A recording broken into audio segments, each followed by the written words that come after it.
Hi guys, welcome to another review. It really has been a long time since I've made a video. My last one was about a vintage 1974 Mego Captain Kirk figure.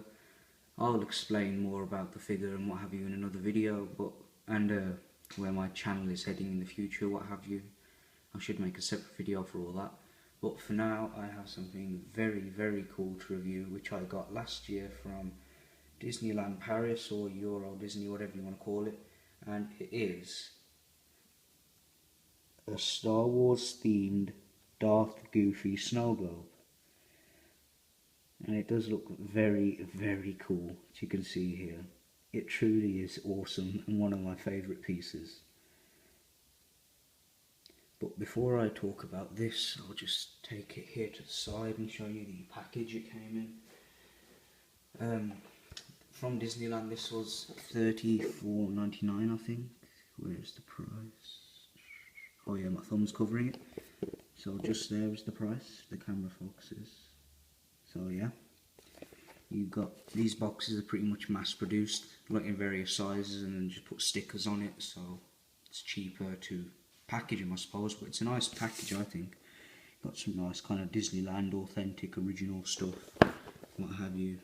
Some Mickey Mouse, Sleeping Beauty's castle, I think. So yeah, pretty cool box, and it came in the package very nicely packed, I have to admit, in a, it's called styrofoam, I think. I really don't know. So yeah, you just put it in here, or even though I have it upside down, but still it was very securely packed, so it's easy to transport back home to England. And here was this tag thing, which obviously just simply went around the snow globe, or model, whatever you want to call it. So yeah, I'll just move this to the side, and here we have the snow globe. It is absolutely awesome. I love it to bits. As you can see, it is it's relatively large. It's a bit of fun. If I do a size comparison, I don't have anything on hand, but to give you a feel, it is about a centimetre and a half, maybe, taller than your average 5-inch Doctor Who figure. So that's a good size comparison, I suppose. And it is genuinely very cool. So I'll just leave that there and go in for some details. Starting with this base thing, it looks like something you'd see in the Mos Eisley cafeteria, I believe it was called, from episode 4, New Hope. This pattern design here, it just looks similar to the tables and things they would have in there, or that diner Obi-Wan went into in Attack of the Clones with that poison dart, sorry. But you got your pretty generic Star Wars logo here, which looks very cool. Paint isn't bad on it. I mean, it could have been better. As you can see, there's a blob just in the R there, but it's alright, it's not too bad. You of course have the snow globe here, which I will cover in a minute after I just go over Goofy. As you can see, his the way like the character's designed is you can't really see his eyes if you have him like that. So I'm just going to put him to the side so I can get a better view. You can see his buck teeth, and just so you know, out of the original Disney characters, Goofy was my favourite, so this was a really awesome buy. He's got his ears here, which look very cool, and you can just about make out there that I accidentally broke it off. So you have to be very careful with it, because I broke it off. But I've glued it back on and you can't really tell, so it's alright. His neck is also quite skinny, so you should be careful about that. And he has this white thing here. What that is, I do not know, but it's only small, so probably just a bit where the paint wasn't done that well, but oh well. The paint here on his kind of chest guard thing is quite nice, but it is kind of sloppy when you get the right lighting onto it. But as a whole, you can't really notice it, so it's alright, it's decent. The chain is also nice. There are a few areas where it's kind of black, but not too bad. The paint on his nose is obviously a very glossy, which looks very good, and his skin, or fur, because he's a dog, is a matte black, and you can see it on his ear.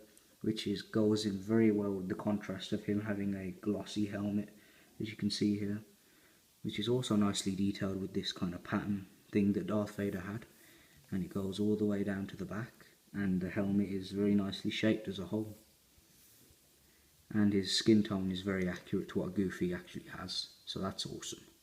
And if you move on to his actual costume, as you can see, his chest apparatus, as I've heard them being referred to, is all there, nicely painted and what have you. His utility belts are very accurate actually. I did do a little bit of research just before I did it, because I don't know exactly what it looks like off by heart. So yeah, the fact that that is so accurate is very good. I do admire that. He's obviously got his kind of, like, this part of his costume would be a bit of a leather material, like similar to his gloves, which is also very nicely done here. Trademark Disney, you know, not having 4 fingers instead of they have 3, so that's kind of cool. You can see his belt there, better detail, even his crotch plate with that kind of pattern thing there, so that is awesome. This does pick up quite a lot of dust actually. There's a bit of a separation there where it does connect to the snow globe, and here we have a product exclusive, so DisneyLand Paris exclusive. You got these rubber things, kind of fabric, that stop you from scratching surfaces and easily slide it along. The battery compartment, which is similarly shaped to Mickey's head, I think, and the switch, which I will show you a bit later on. But yeah, as far as Goofy goes, his costume and everything is absolutely fantastic, and the cape, which is very thick and very heavy actually, this is quite weighty. Here's a nice matte black with a few marks on it, but nothing too major. And because it's matte, along with his gloves and most of his outfit, it makes the nose and the helmet look absolutely brilliant. So it is very awesome. And if we move on to the actual snow globe, we have got Mickey Mouse as Luke Skywalker, and that does look very, very cool. I'll give you a bit of a zoom in on him. He does look awesome. Even his lightsaber hilt, it looks exactly like the one Luke had. I mean, the design, as you can see there, even those like little rubber grip things on the bottom, so that looks awesome. It is just incredible. And actually, if you look at it from different angles, I just took it off camera just to quickly check, it looks like the base that they're on here is raised up to a dodgy angle, but I think that's just the reflection of the snow globe, but still, doesn't matter. It is obviously glass, so you do have to be very careful with it, because it'd probably break quite easily. And you got a Stitch here, obviously as Yoda. He looks very cool. His hilt looks accurate also. He's doing a bit of a force push, and I like his outfit as well. The ears could have been a bit better, because obviously one of Yoda's kind of goes up, whereas one of them kind of tilts down a little bit in that kind of shape. It would have been nice if that was represented a bit more, but that's alright. Still looks incredibly awesome. And if you see here, there's a like circle just there where they're standing. I'll show you when you activate this, which also takes 3 LR44 batteries, as I like to call them, sonic screwdriver batteries. I'd just like to point out this was also made in 2011. Turning it on will give you a light effect, as you can see there. I mean, whether you like that or not, it's up to you. I think it's pretty cool. It does make it look nice. I mean, sorry about that. In the store, they did have a few other kind of items, such as this, like a Peter Pan one, and when you twisted it, it played that song that they play when they learn to fly. You know, we can fly, we can fly. It actually plays that song when you twist it. So if this had like one of those wind-up things here, it'd be cool if it could play the Imperial March theme song, or just your normal Star Wars theme from the beginning of the film. But it's alright, it's still incredibly awesome, and for €35 you can't go wrong. It's made out of very good material. It is quite fragile around the neck and ear area, that's something you should be careful of. And the hands also, they do feel a little bit loose, so you shouldn't hold it by the hands because it is very heavy, and the hand will break off if you try and lift it up with his hands. So that's why I always carry it by the base, because I really don't want anything bad to happen to it, because it's like a very unique thing you'll probably get once in a lifetime if you ever go to Disneyland. If you are going to Disneyland and you're seeing this and you're thinking, oh my god, I have to get one, I cannot remember the shop really. There were so many stores. I think they only sold this in one store, and I'm pretty sure you could find the store where this was sold before you got to that really big pink castle. And even then, I don't know what castle that is. I think it's Sleeping Beauty's. But yeah, this is so awesome. I would highly recommend you pick this up. Mine came with batteries, although I accidentally left them on all the way back home from France, and then they leaked, so I had to take it. Well, my auntie knows this guy that's good with electrics, and he just fixed it up for me. And yeah, it works perfectly now. So yeah.